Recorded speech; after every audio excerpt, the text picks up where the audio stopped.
कैसे हो। Last class में हम लोगों ने खत्म कर लिया था, अगर डबल बॉन्ड और ट्रिपल बॉन्ड प्रेजेंट रहे किसके अंदर, पैरेंट चेन के अंदर, तो किस तरह से उसका नेमिंग करते, बात समझ में आ रही है ना। Very good. चलिए आज हम लोग स्टार्ट करेंगे एक बहुत इंपॉर्टेंट पार्ट जिसका नाम है फंक्शनल ग्रुप। ये फंक्शनल ग्रुप आप सभी को एक एक करके मैं डिटेल में पढ़ाऊंगा, किसी तरह का कोई प्रॉब्लम छोड़ने वाला नहीं हूं। जब तक नोमेनक्लेचर फिनिश ना कर ले तब तक नेक्स्ट चैप्टर में हम लोग नजर भी नहीं डालेंगे, ठीक है ना। उधर से आप बैकअप कर रहे हो, ठीक है ना, इधर से अपन क्या कर रहे हैं, कंटिन्यू, ठीक है ना, ऑर्गेनिक केमिस्ट्री में। ठीक, अगर किसी तरह का कोई प्रॉब्लम हो तो कमेंट बॉक्स ऑलरेडी है, ठीक है, और ग्रुप में मैसेज कर सकते हो, डाउट पूछ सकते हो। दूसरी बात, और अगर आप लोग को अच्छा लगता है तो लाइक, और अच्छा नहीं लगता है तो डिसलाइक बटन पे क्लिक करें, ठीक है ना। सब्सक्राइब करें और शेयर करें, अच्छा लगे तो भी शेयर करें और अच्छा ना लगे तो भी शेयर करें, जिससे कि सामने वाला को भी पता चले कि अच्छा है या अच्छा नहीं है, ठीक है ना। ऐसे ही बोला, मजाक किया, ठीक है ना, सीरियस मत लेना, अच्छा नहीं लगा पीटेंगे भी। चलिए यहाँ पर भी आ जाओ। हमारे पास सबसे पहले देखो, ये बातें अलग ही है, ठीक है ना। देखो पढ़ाई में किसी तरह का कोई भी बेईमानी आप अपने तरफ से मत करना, ठीक है ना। जैसे मैं बोर्ड पे लिखाता हूं तो बहुत सारे बच्चे ऐसे होते हैं कि स्क्रीनशॉट ले लेते हैं, ठीक है ना।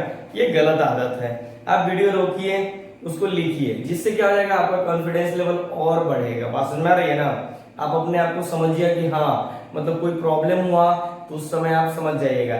स्क्रीनशॉट लेने के बाद कुछ नहीं होता, वो एक पीडीएफ की तरह वर्क करता है। बात समझ में आ रही है ना। बहुत सारे बच्चों को मैंने देखा है, अप्रॉक्स 20% 25% ऐसे बच्चे मिल जाते हैं जो सोचता है कि सर ने समझा दिया, मैं स्क्रीनशॉट ले लेता हूँ, बाद में लिख लूंगी या लिख लूंगा, ठीक है ना। ऐसा नहीं होना चाहिए, ठीक है। चलिए स्टार्ट करते हैं अपन फंक्शनल ग्रुप।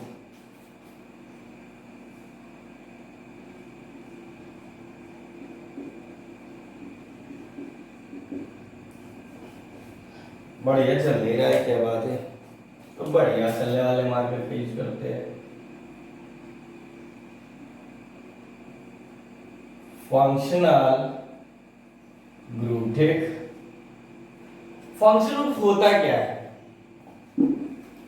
फंक्शनल ग्रुप होता क्या है, तो सिंपल सी बात है, जो ऑर्गेनिक कंपाउंड की प्रॉपर्टीज को चेंज कर दे उसी को क्या बोलते हैं अपन, ऑर्गेनिक कंपाउंड। जैसे ऑर्गेनिक कंपाउंड क्या होता है, मीथेन मान लो, तो उसके अंदर अगर फंक्शनल ग्रुप OH लगा देता तो क्या हो जाएगा, methanol.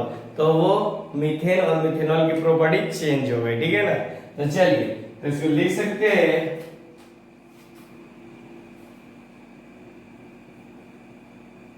which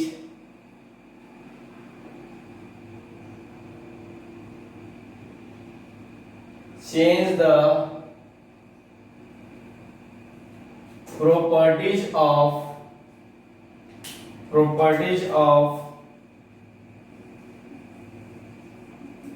organic compound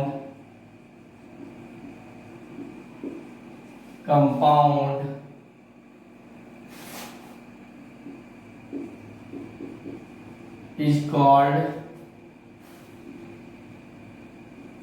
functional group, ठीक है ना। सुना रहे ना, जो ऑर्गेनिक कंपाउंड की प्रॉपर्टीज को चेंज कर दे उसे क्या बोलेंगे अपन, और फंक्शनल ग्रुप। बात समझ में आ रही ना, वेरी गुड। चलिए आज हम लोग फिर यहाँ पर देखते हैं, ध्यान से देखिएगा।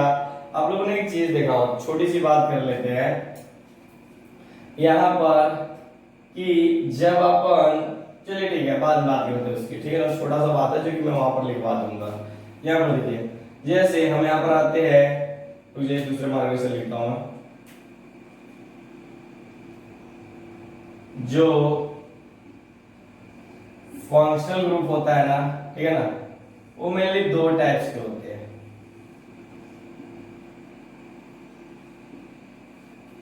कितने टाइप्स होते हैं, दो टाइप्स के। एक होता है हमारे पास मोनोवैलेंट फंक्शनल ग्रुप, क्या होता है, मोनोवैलेंट फंक्शनल ग्रुप, और एक होता है हमारे पास डाइवैलेंट फंक्शनल ग्रुप, ठीक है ना। क्या हो गया, मोनोवैलेंट फंक्शनल ग्रुप और एक डाइवैलेंट फंक्शनल ग्रुप। अब समझिए यहाँ पर मोनोवैलेंट भी दो टाइप्स के होते हैं,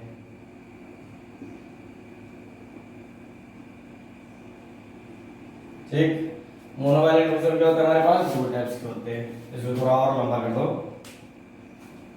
नोट्स आप लोग जिस तरह से मैं बनवाता हूं उसी तरह से बनाइए, ठीक है। चलिए, एक हो सकता है मोनोवैलेंट, एक होता है आपके पास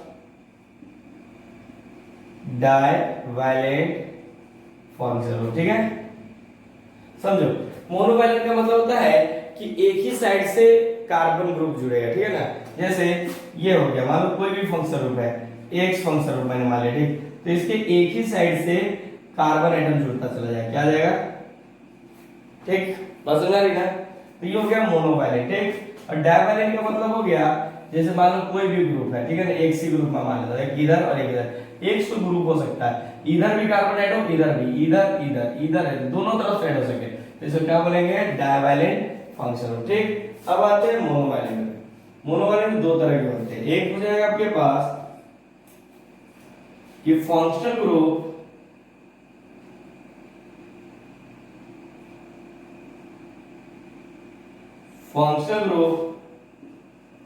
with carbon at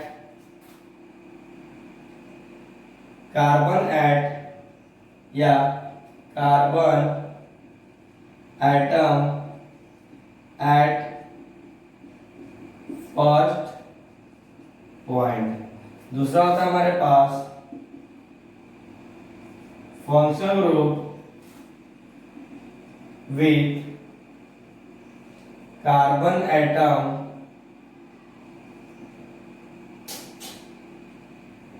ये तो विथ हो गया ना, तो यहां पर हो जाएगा functional group without carbon atom at first point. मतलब ऐसा फंक्शन ग्रुप जिसके फर्स्ट पॉइंट पर कार्बन हो और एक ऐसा फंक्शन ग्रुप जिसके फर्स्ट पॉइंट पे कार्बन ना हो, दो तरह के हो सकते हैं, ठीक है। तो चलिए एग्जांपल से ज्यादा क्लियरिटी आएगा, ठीक है ना।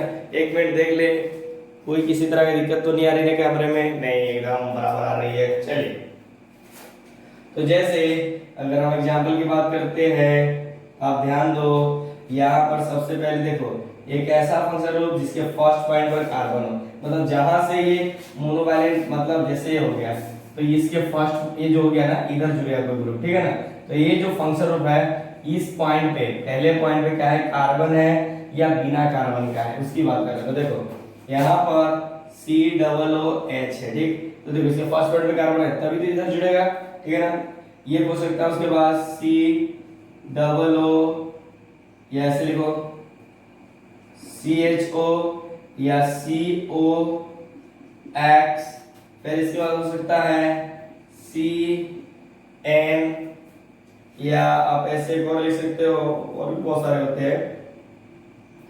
उसको अपन क्या करते हैं, जब मेन में पढ़ेंगे तब लिख कर आएंगे, ठीक है ना। ETC क्या हो जाएगा, ETC, ठीक। इसके बाद यहाँ पर देखिए कि जैसे यहाँ पर हमारे पास without carbon at first point, जैसे यहाँ पर देखिए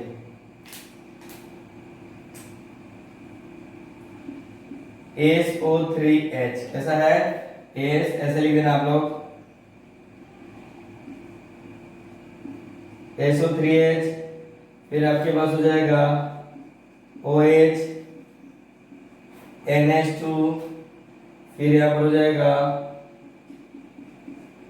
NC, फिर उसके बाद हो जाएगा आपके पास SH ETC। अच्छा इसमें देखो मैं बोला ना कुछ छूटेगा तो हम लोग बाद में लिख सकते हैं। एक होता है CONH2, ठीक है, क्या हो सकता है CONH2, तो ETC, इसमें भी ETC लगा देते हैं, ठीक है। चलिए, अब होता है हमारे पास डाइवैलेंट फंक्शन। डाइवैलेंट का सिंपल सा मतलब है कि दोनों तरफ से कार्बन एटम जुड़ेगा, बात समझ आ रही है ना। चलिए तो देखते हैं एग्जांपल, जैसे कि होता है कीटोन, कीटोन इसके साइड में कार्बन एटम जुड़ सकता है और इधर से भी, ठीक है ना। उसके बाद होता है आपके पास ईथर, फिर होता है हमारे पास थायो ईथर, ठीक है। फिर कभी कभी ऐसा भी हो सकता है, यहां पर देख लो NH ऐसा भी हो सकता है, इसके दोनों साइड में कार्बन एटम जुड़े। फिर आपके पास C,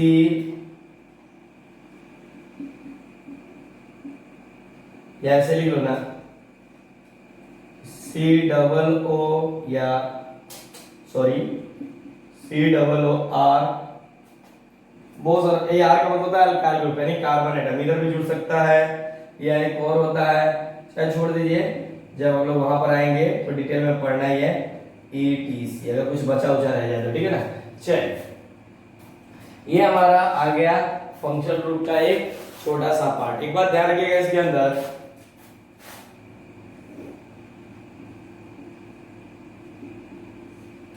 जैसे यहां पर देखिए, जैसे हम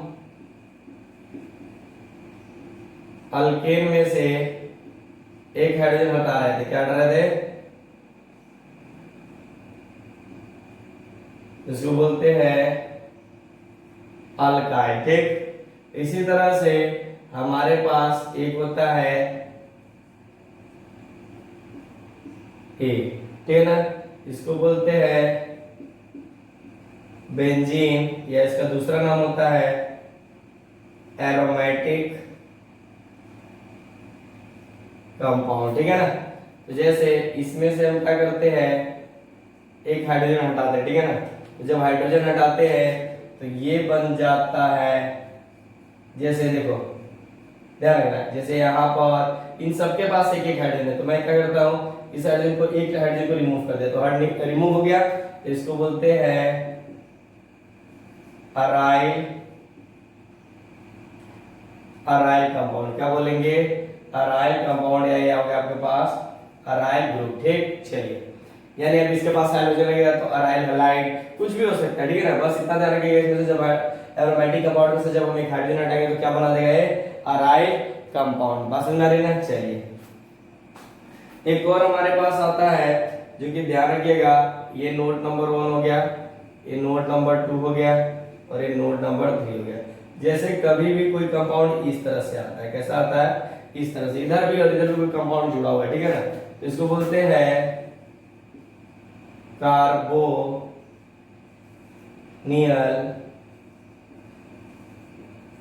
ग्रुप। क्या होता है आपके पास, कार्बोनियल ग्रुप। अब इसको फटाफट लिखिए, ठीक है ना, क्योंकि हम इसके बाद क्या करते हैं, प्रायोरिटी ऑफ फंक्शन, इस जैसे जितने भी फंक्शन देख रहे हो ना, इन सबकी किसकी प्रायोरिटी ज्यादा होती है, क्या होती है, किसकी प्रायोरिटी ज्यादा होती है, हम लोग इनकी बात करने जा रहे हैं, ठीक है ना। तो आप पहले नोट कीजिए, ठीक है ना, फटाफट फास्ट, आपके पास समय थोड़ा कम है। अच्छा, थोड़ा सा एग्जाम्पल नहीं दिख रहा है ना,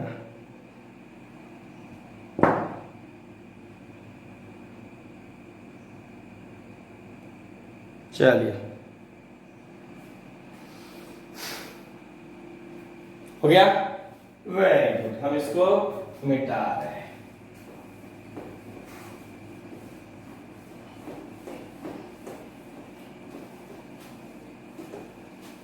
जिस तरह से नोट्स कराया जा रहा है उसी तरह से कीजिएगा, नहीं तो फिर प्रॉब्लम आएगा।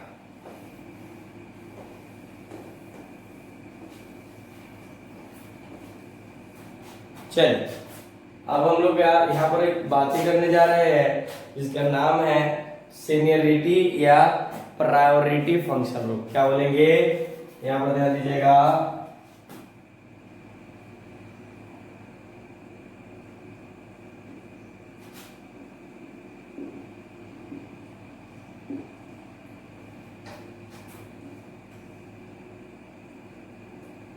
Priority order of functional group, ठीक है ना। इसके प्रायोरिटी ऑर्डर की बात करने जा रहे हैं, फंक्शनल ग्रुप है, ठीक है। चलिए, देखो बराबर आ रहा है, वेरी गुड, ज्यादा हमारा खराबी पॉइंट नहीं आ रहा है। देखो, सबसे पहले हम लोग यहाँ पर बात करते हैं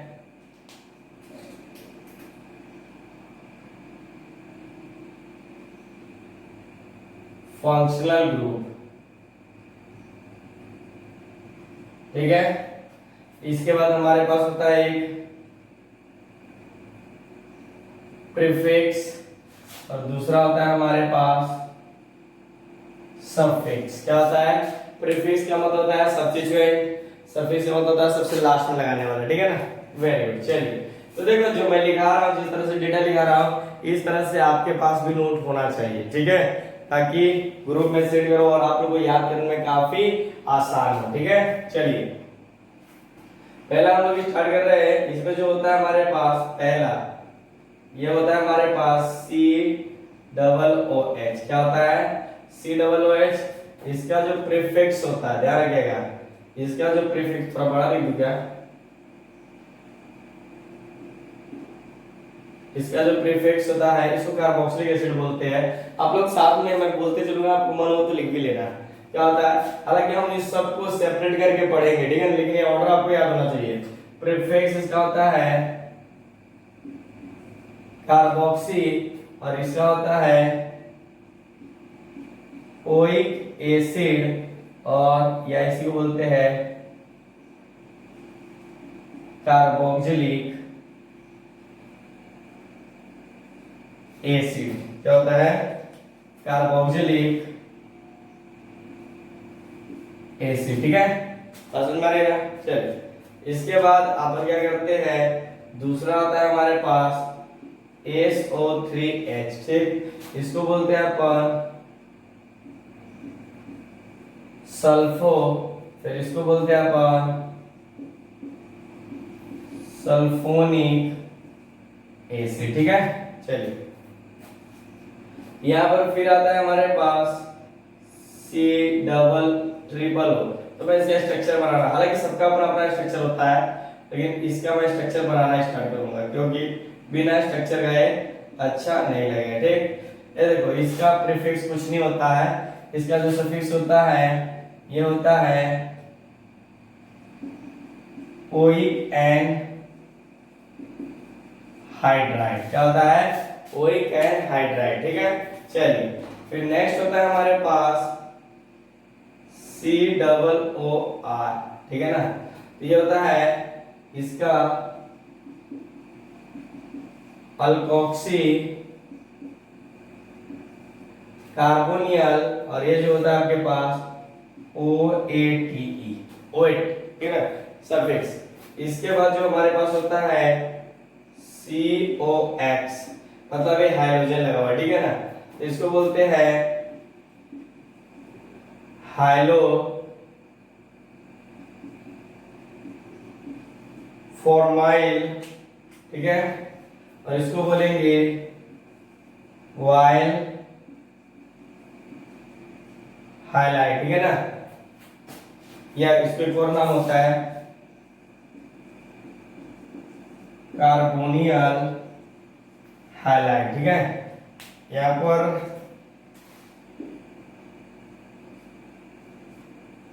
क्या होता है? कार्बोनियल हाइलाइट, ठीक है ना, ये ये होता है हमारे पास CR, स्पेलिंग ध्यान दीजिएगा।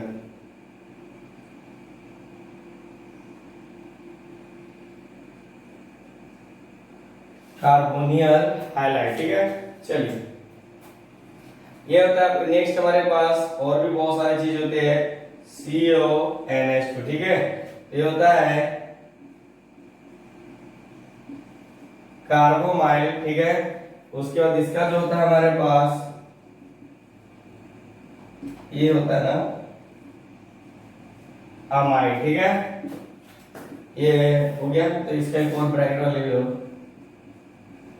कार्बोक्जामाइड, ये सब लिखिएगा, मैं भी जस्ट इसका मतलब बताऊंगा जो ब्रैकेट में लिखा हुआ है, ठीक है ना। ब्रैकेट में लिखा हुआ है, कोई कलर चेंज कर दो ना, ठीक है। चलिए फिर इसके बाद हमारे पास आता है CN, ठीक है, साइनो, इसको क्या बोलते हैं अपन?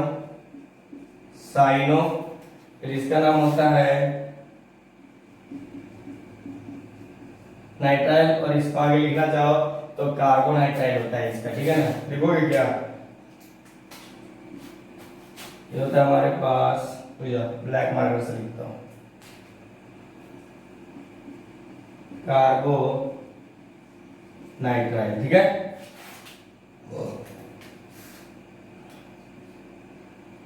चल उसके बाद हम आते हैं नेक्स्ट पे, CHO, इसको बोलते हैं फॉर्माइल, और ये होता है Al। ठीक, इसका भी लिख दो क्या ब्रैकेट वाला, सिर्फ कार्बन का जो फर्स्ट बॉन्ड होता है ना उसी का होता है। ये होता है आपके पास कार्बोल्डिहाइड,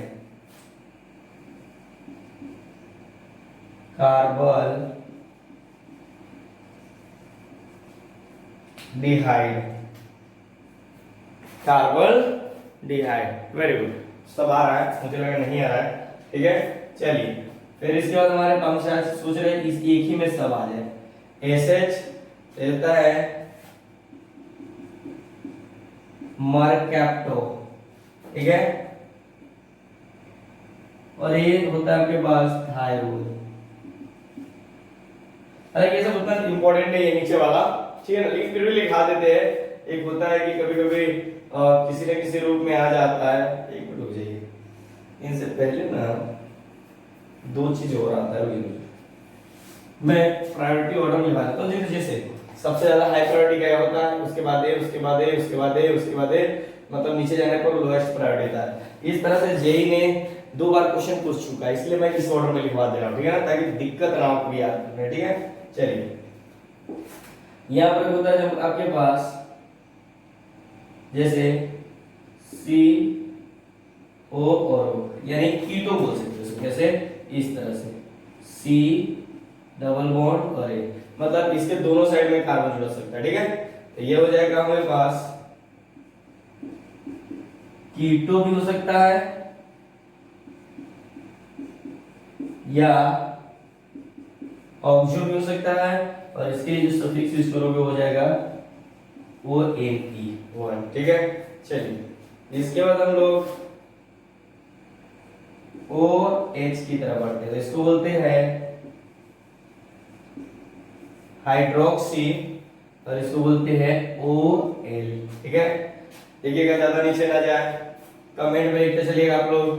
ठीक है, वही हो गया आपके पास, ये हो गया आपके पास वही वाला एस एच। हालांकि कभी पूछता नहीं है, लेकिन मैं मार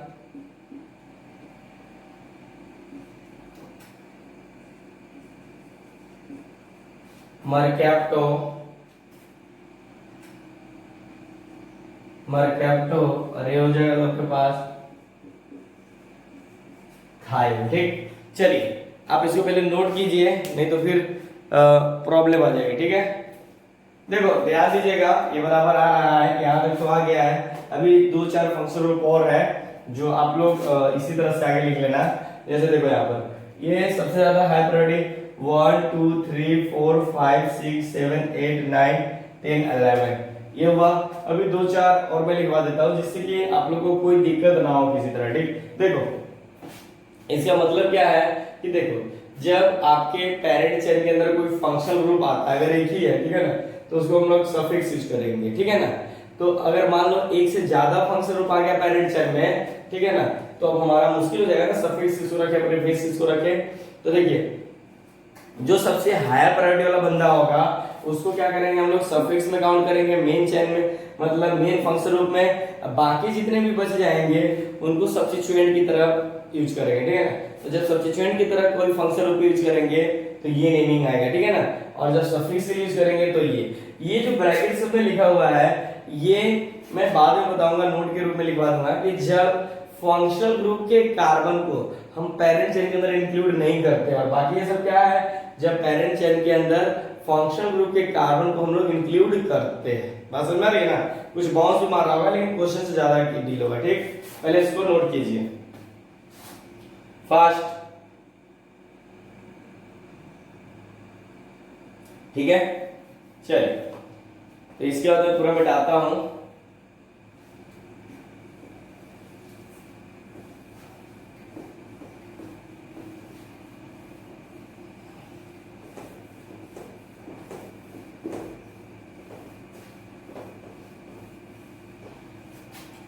इसी तरह से इसी के ऑर्डर में लिखना है आपको, ठीक है। मरकट्टो तक वाला ये होता है हमारे पास NH2, इसको बोलते हैं अमीनो और इसको बोलेंगे अमाइन, ठीक। उसके बाद थोड़ा सा और इम्पोर्टेंट बातें सब जो है कर लेते हैं, ठीक है ना। जैसे ईथर होता है हमारे पास, ठीक है ना, इसको बोलते हैं अल्कोक्सी, ये नहीं बोलते इसमें, इसका सफिक्स यूज नहीं होता है। फिर कभी कभी आप लोग को दे सकता है इन डबल बॉन्ड एन, ठीक, हालांकि इसको N2 भी बोलते हैं, ठीक है ना। तो ये आप लोग आइसोमेरिज्म में थोड़ा सा देखिएगा, ये देखो इसको बोलते हैं एजो, ठीक है ना, एजो जेड है और ये कुछ नहीं, ठीक है। उसी तरह से आपके पास आता है सी डबल बॉन्ड यानी अल्कीन, ठीक। अल्कीन के लिए जो सफिक्स मतलब प्रीफिक्स होगा अल्कीन आई, और इसका जो सफिक्स होगा आपके पास ENE। इसमें तो कोई समस्या नहीं आना चाहिए। इसके बाद C ट्रिपल बॉन्ड C, इसका हो जाएगा क्या चीज, अल्काइन, अल्काइन अल, ठीक। ये क्या हो जाएगा आपके पास YNE, ठीक है, कोई समस्या नहीं। ये उसके बाद हम लोग ये जो होता है आपके पास X, इसको बोलते हैं हाइलो यानी ब्रोमो क्लोरो आयोडो, इस सब को यूज करेंगे, ठीक। और इसमें से कुछ नहीं यूज करते, ठीक है। उसके बाद एक होता है आपके पास एनओडी, मतलब ये सब हो गया जिसमें नहीं दिया हुआ है, इसका मतलब ये सब किसकी तरह काम करने वाला है, सब्स्टिट्यूएंट की तरह। तो जब सब्स्टिट्यूएंट की तरह करेगा और सफिक्स सही नहीं तो सिंपल सी बात है आप सब्स्टिट्यूएंट की तरह यूज कीजिएगा, ठीक है। चलिए इसके बाद NO2, इसको बोलेंगे अपन नाइट्रो, ठीक, क्या बोलेंगे नाइट्रो, और ये कुछ नहीं बोलेंगे, ठीक है। इसी के साथ ये होता है आपके पास ये R, ठीक है, इसका मतलब होता है अल्काइल ग्रुप, और ये होता है इसके लिए AN, ठीक है। बस समझ रहे हैं, ये सब प्रायोरिटी ऑर्डर का फॉर्म लिख दिया।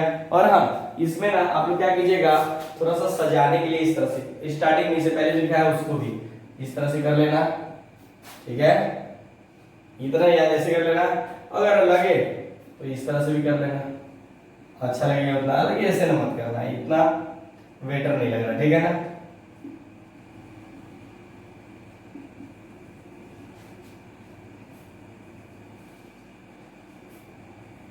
इस तरह से मतलब पता चल जाए कि कौन किसका है, ठीक है। बस ठीक है, चल ये तो बातें हो गई इनकी, ठीक है ना। बस मुझे ये थोड़ा सा टेढ़ा लाइन हो गया, ठीक है। तो ये किसकी बातें हो गए जरा सर। चलिए अब आते हैं हम लोग कुछ नोट कर लेते हैं, नोट बातें इसके लिए। तो ये जो अपन ने कुछ ब्रैकेट में लिखा था और हाइलोल्केन और हाइलोरेंस के बारे में, ठीक है ना। चलिए तो ये पहला नोट है हमारे पास, the suffix name given in bracket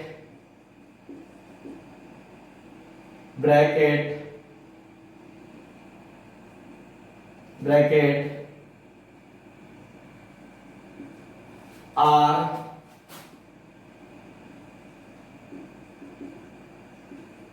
written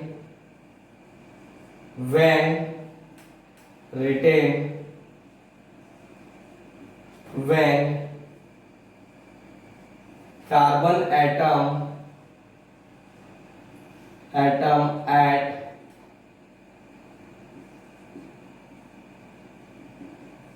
functional group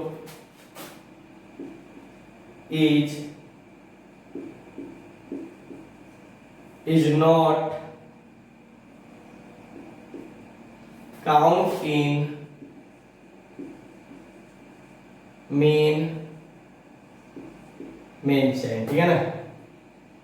क्या है? Main chain. मतलब जो आपने यहाँ पर ब्रैकेट के अंदर फंक्शन ग्रुप के सफिक्स को लिखा था वो तभी लिखना, वो सफिक्स तभी यूज करना किसके अंदर, नेमिंग करते समय, जब वो कार्बन जो फंक्शन ग्रुप का कार्बन था, जैसे ये कार्बन फंक्शन ग्रुप का पेरेंट चेन के अंदर काउंट ना करना था। जब काउंट करना तो बिना ब्रैकेट वाला फंक्शन ग्रुप को मतलब सफिक्स को यूज करना है, ठीक है ना। Rule number 2,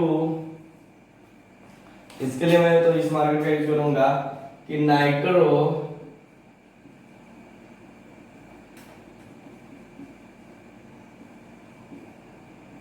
and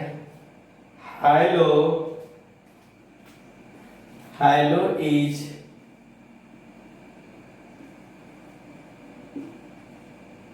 considered as substituent, ठीक है ना। इस तरह से substituent, ठीक है ना, नाइट्रो और हाइड्रो। जैसे एक एग्जांपल में इसका तो एग्जांपल ले सकते हैं क्योंकि जब ये पढ़ेंगे तब, जैसे इसका एग्जांपल ले लो कि C, हालांकि बहुत सारे एग्जांपल किया था, ये क्या हो गया, हाइड्रो। तो हम लोग ये सब्स्टिट्यूएंट की तरह सिंपल सा काउंट करेंगे तो 1 2 3 4, ठीक।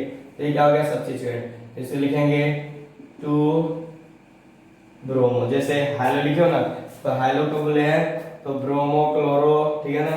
और टोटल कार्बन कितने हैं, 4, तो ब्यूटेन, ठीक। इसी तरह से एक दूसरा एग्जांपल अगर करेंगे, C, यहाँ पर आ जाएगा आपके पास N2, तो भी क्या हो गया, सब्स्टिट्यूएंट की तरह काम करेगा तो 2 3 4 5, इसका नाम हो जाए, ये तो क्या करेगा, सब्स्टिट्यूएंट की तरह वर्क करेगा, ठीक है ना। तो इसका नाम क्या हो जाएगा, 2 नाइट्रो, और टोटल कार्बन कितने हैं, 10, ठीक है। कोई समस्या? तो इस तरह से आप फंक्शन ग्रुप को याद करके, ठीक है ना, नेक्स्ट क्लास में सभी को ये ऑर्डर याद होना चाहिए कि प्रीफिक्स होगा, जैसे ये क्या हो गया, अमाइन, ठीक है ना। अच्छा, सबका नाम मैंने नहीं लिखवाया है, ठीक है ना, नाम जो हम लोग पढ़ेंगे तो करते चलेंगे, लेकिन ये अमाइन है, ये ईथर है, ये क्या हो जाएगा, N2 होता है आपके पास, ये तो अल्कीन हो गया, और ये हालांकि यहाँ पर लिखा हुआ है, ठीक है ना। चलिए, तो कुछ उसका नाम नहीं है अभी, ठीक, लेकिन जब हम लोग इसको हम लोग जैसे अमाइन हो गया तो इसको सेपरेट पढ़ेंगे, ठीक है ना। इन सबको हम लोग कंटिन्यू जो मेन है, जैसे कि देखो ये अल्कीन, अल्काइन, ये सब तो पढ़ के यार। हाइलो क्या होता है ये मैंने पहले पढ़ा रखा है, ठीक है ना। अल्काइल ग्रुप तो देख ही लिए हुए हो, ठीक। कुछ ऐसी बातें हैं जो कि मेन फंक्शन ऑफ मेन जो टॉप मैंने 12 लिखाया है, इसको तो आपके मुंह पे याद होना चाहिए, बात समझ में आती है ना। क्योंकि आगे ऑर्गेनिक समझने के लिए इसको समझना बहुत इंपॉर्टेंट है, बहुत इंपॉर्टेंट है। ये सिर्फ 11th का नहीं है, 11th प्लस 12th का, ठीक है ना। चलिए, आप लोग इसको नोट कीजिए, फिर मिलते हैं नेक्स्ट क्लास में, किसके साथ, तो अल्कोहल के साथ मिलेंगे, ठीक है ना। Okay, thank you.